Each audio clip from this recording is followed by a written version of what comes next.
Morning, welcome to the video. So it's Monday the 20th of March and today will be the start of real sort of full swing lawn care. It should have started last week, but the knock-on effects that the snow we had meant that I just had a couple of winter jobs that I needed to finish off last week. So now that's done, we can really start on the lawn care. Hopefully the cold weather is over now. Also, it's the spring equinox, so 12 hours of daylight, 12 hours of darkness, I guess. So what that means is it's going to be a little bit lighter from now on, or more light than dark, should I say. So that's obviously going to help. The more light you can get on the grass, more light you can get on grass seed, or seedlings, the more chance of germination success. So we are, pretty close to being there. So what I've got today is a number of small lawn care jobs, little gardens, all around 100 square meters, no bigger. So what I'm going to do now is just go up to the lockup, just get the equipment needed for today. The big issue is it's supposed to kind of rain on and off all day. So that's why I've kind of picked these smaller little jobs, because what it will mean is hopefully we won't get caught in the middle of a big scarifying job. Hopefully, if we've got half an hour here, half an hour there, we're able to get in and get the scarifying and the clearing up done. And then if it's a case of I just have to fertilise the lawns and then come back another time to spray the selective, then that's what it is. I'm trying to hold off on the seeding jobs and give a couple more weeks until the temperatures rise that little bit more, just to try and make sure that we have germination success. So I'm really just kind of picking off the ones that are just going to be a treatment or a scarifying treatment, as what these ones are. So yeah, we'll go up the lockup now and then I'll show you the kit that I'm using today. So on a transition day where you go from like winter treatments to springtime treatments, there's always an element of faff, just getting all the iron products out of the van to get in all the selective products and different sprayers and stuff like that. So today, if you watched my last video, you saw about the 3 different scarifiers I use. Now, as I said previously, today is all small lawns, and they're all local lawns to where I am, and they're all the lawns which are a little bit challenging to get into. So today I'm going to be using the Elite Scarifier. I might not need it again this season, apart from potential breakdowns or something like that.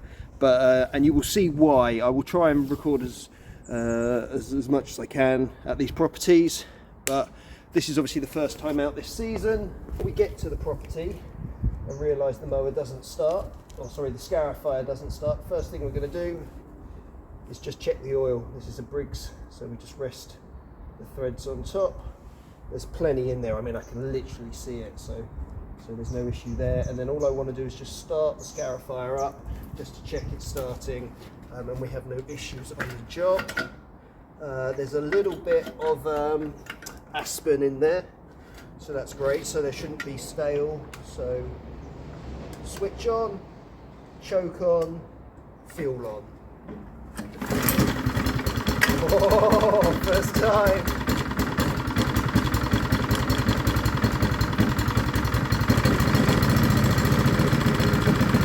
That's great. So we just let that rumble away a little bit, just while I clear the rest of the stuff up. So quick one on the fertilizers that I'm going to be using for the moment. So obviously with these ones, these are just scarifyings and feeding, and obviously selected as well, which I probably won't do today. So my fertilizer of choice for that is Rigby-Tailor, obviously 900 with 11% iron at 35 grams per square meter. That will really attack any moss which is left in the ground. So, except one of the properties. So I've got this Fine Turf 1133.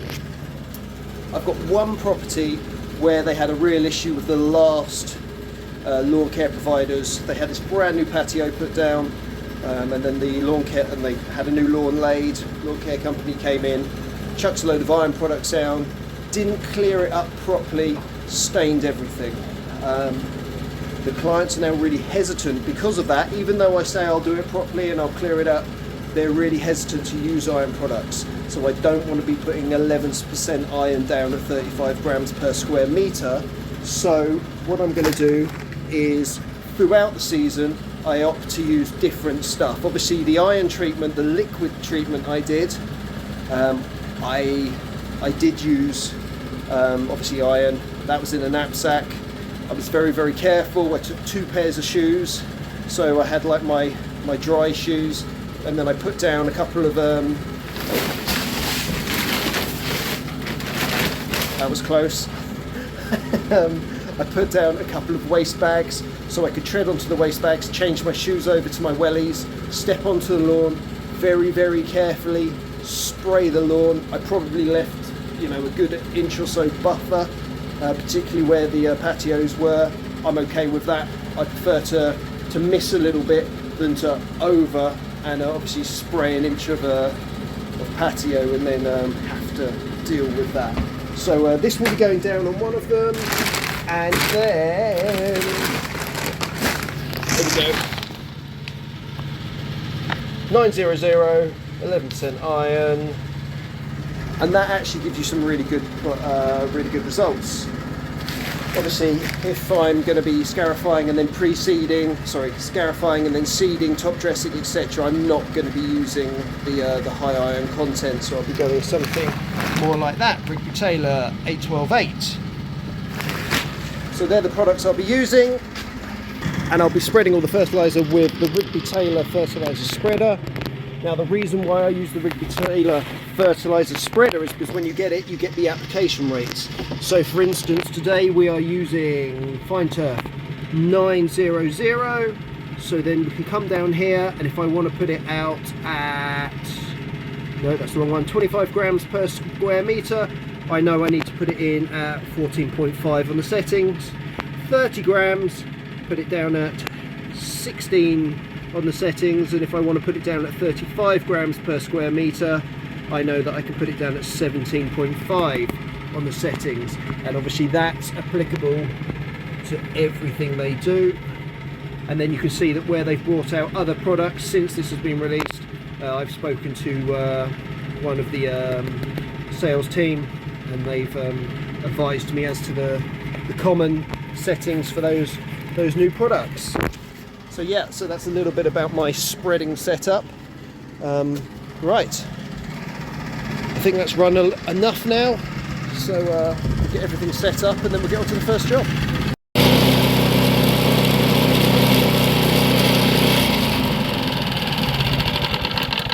Okay, so this is one reason why you should always start the mower up before you use it. If you notice there, the bearing here, is the bolt that's holding the bearing in was vibrating. So by being able to see that, I'm able to deal with it. So this is one reason why you should always check with the engine running. So I shall tighten that up before it all falls apart on the first job.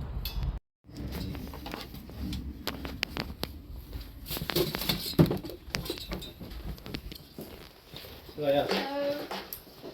All right? Yeah, good, thank you.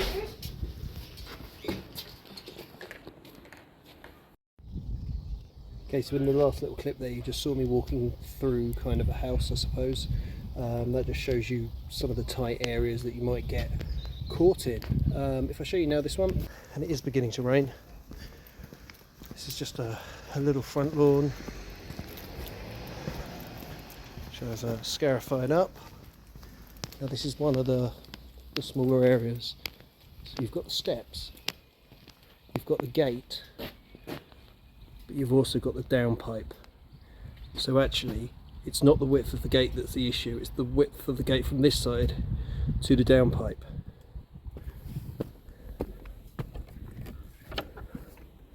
The tubs and wheels, that will move.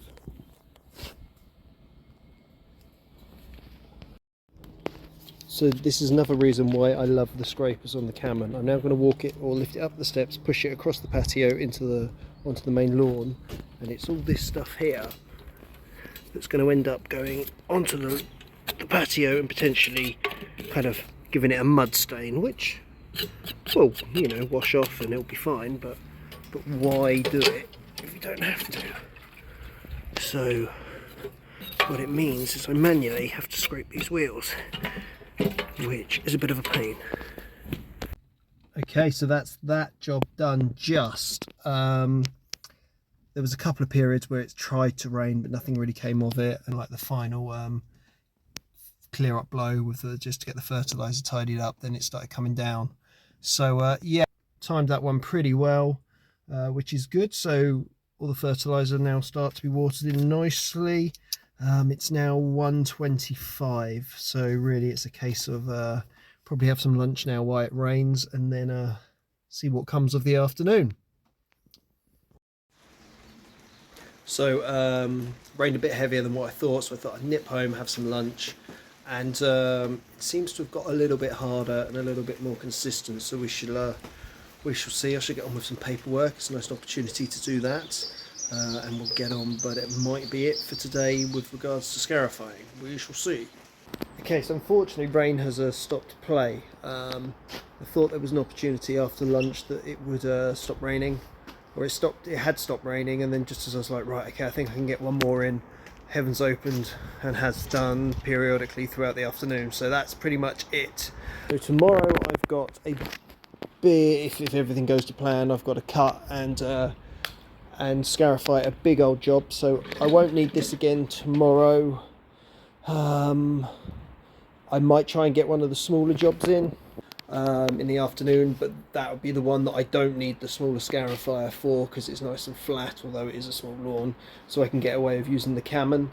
So I will do that. Wednesday will probably, if I can Scarify, be using the bigger Scarifier. So yeah, I don't know when I'm going to use the Elite again. What I'm going to do is use this just to take the fuel out, just in case that fuel sits in there for a couple of weeks now until I next need it. We'll reduce the chances of it going stale, and what it means is I can basically take it straight out of that, stick it in the Cammon, and then saves me having to go and buy more fuel rather than it just sitting there going off. So that's what I'm going to do now. Basically just get myself ready for tomorrow, and we can hope for the best. Morning guys, so it's Tuesday now, overnight, and it has been raining, sort of drizzling when I got here, but since I've loaded the van there's something called blue sky. So anyway, I need a big van. The van's loaded.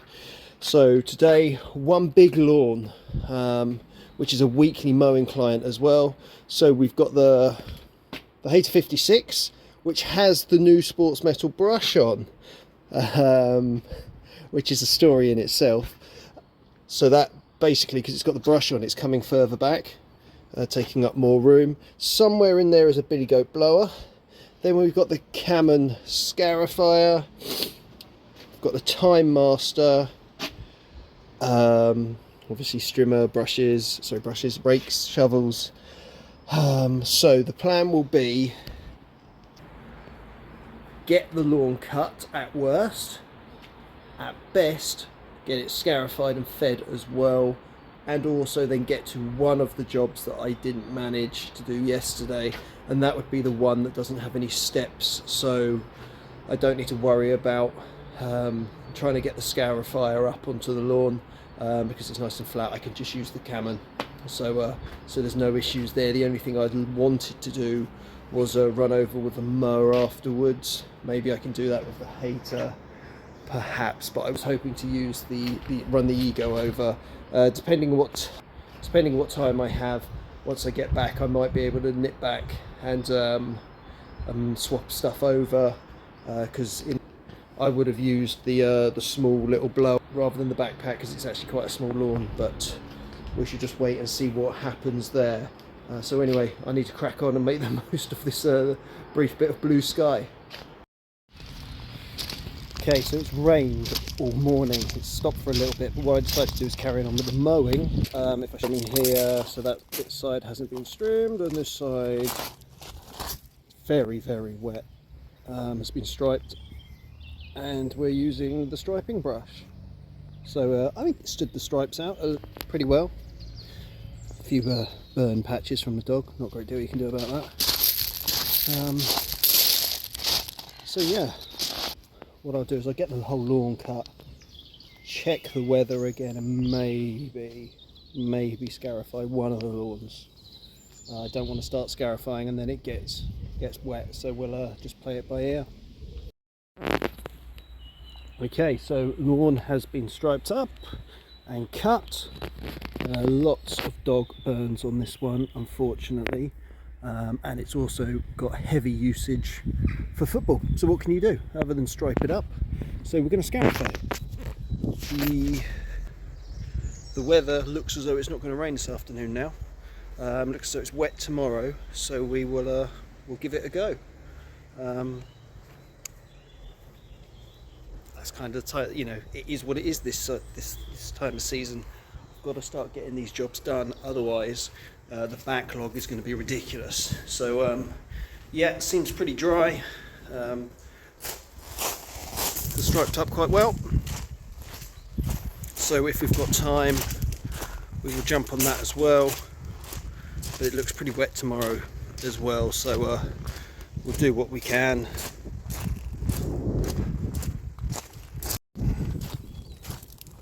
And it goes down the back as well. Okay, so somehow it's turned out quite nice. So a quick once over with the Scarifier. This is the Cammon LS42 with the free swinging blade. So we're not looking to renovate or anything here, just give it a little tickle, get some of the thatch out, just to help it breathe, stand some of the grass up a little bit more.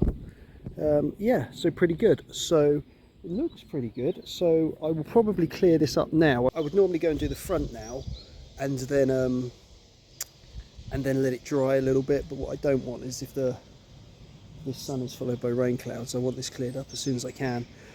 So I'll go around the edges with the backpack blower, and then I'll use the billy goat to take right down the bottom of the garden. Okay, so stripes have now kind of gone again, but sun's sort of in your eyes. Let me show it from this side. So there you go, you can see the Scarifying stripes, all fed. Okay, this is the front.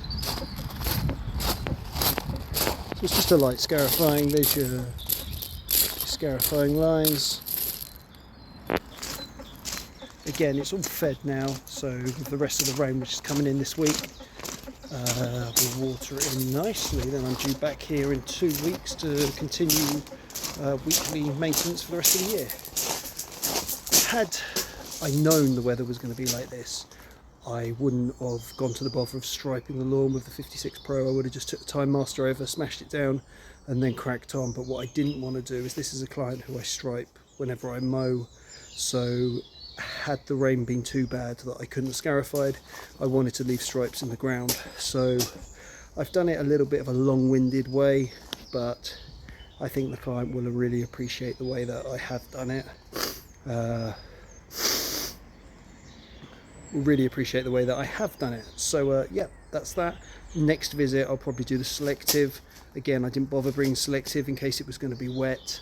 Maybe it's now looking as though it could have been dry enough that I could have done it and it would have been dry by the time we next get the rain, but you know, who knows. You just kind of got to go with what you think and what your gut says sometimes. So the rest of the week is going to be pretty much the same as this, dodging the weather, trying to get lawns cut and scarified and fed. So I think it's a good time to leave it now. Hope you enjoyed the video. If you did, please like, drop a comment, and I'll see you in the next one.